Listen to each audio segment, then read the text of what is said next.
Mag-asawa naman po nahulihan ng daang libong halaga ng hinihinalang shabu sa San Carlos City. Para sa detalye kasama natin, Idol Rona Raca. 104.7 IFM. Report!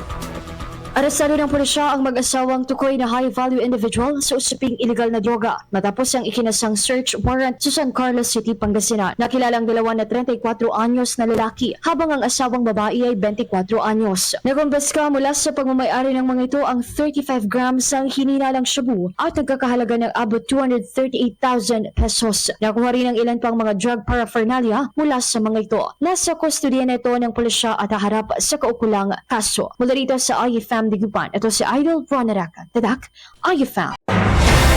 IFM News. IFM News. IFM News.